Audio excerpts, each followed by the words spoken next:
My grandfather stopped speaking to my Uncle Raymond in 1994. I was 3 years old at the time.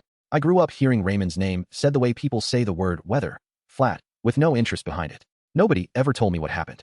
I asked once when I was 12. My grandfather said, "Some things you close the door on, Michael." That was all I ever got out of him.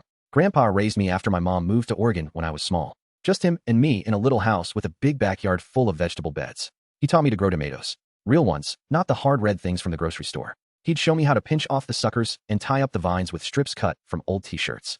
He said a garden was a promise you made to next year, and you couldn't break a promise like that without becoming a different kind of man. Grandpa passed in October, 91 years old, went in his sleep, peaceful, the way he'd always said he wanted to. The funeral was small, maybe 20 people in folding chairs at the cemetery. I didn't see Raymond there. I didn't expect to. After the funeral, I had to clean out the house. I found a wooden box on the top shelf of his bedroom closet that I'd never seen before in my whole life. Inside were letters, all of them from Raymond, going back decades.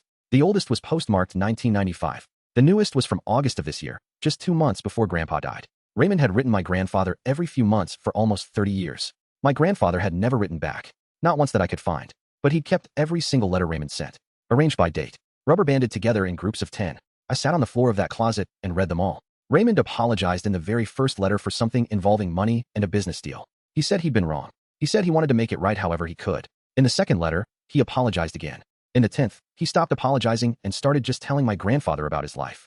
He'd gotten married, moved to a little town in Pennsylvania. He had 2 daughters now. He was working as a high school shop teacher. He asked about the garden in every letter. He asked about me by name. How is Michael doing? Is he tall yet? Does he still like those yellow pear tomatoes? Grandpa had never mentioned any of this to me. Not one word. I found Raymond's return address on the most recent letter. I drove the 6 hours the next weekend without calling first. I was afraid I'd lose my nerve if I gave myself time to think about it. An old man answered the door. He looked so much like my grandfather that I almost said the wrong name out loud. I told him who I was. His face did something I don't have a word for. We sat in his kitchen for 4 hours. He told me his side of the whole thing. The fight in 1994 had been about a piece of land their father had left them both. Raymond had handled it badly when he was young and broke. He'd spent years trying to make it right after. He said he'd understood why Grandpa never wrote back, even if it broke his heart. He'd kept writing because a brother is a brother even when he won't look at you. I told him about the wooden box, about the rubber bands, about how every letter was saved in careful order on the top shelf of a closet in a house Raymond had never been allowed to enter.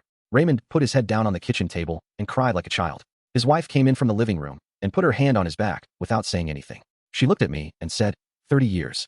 30 years he wondered if any of them were even being read. I gave him the whole box that day, all of his own letters back. I told him Grandpa had read them. I told him he'd read them enough times to where the paper edge is soft. Raymond comes to visit me now. He helps me with the garden Grandpa left me. He pinches suckers with the exact same motion his brother used. I guess their dad taught them both. This spring we're planting yellow pear tomatoes. Raymond remembered.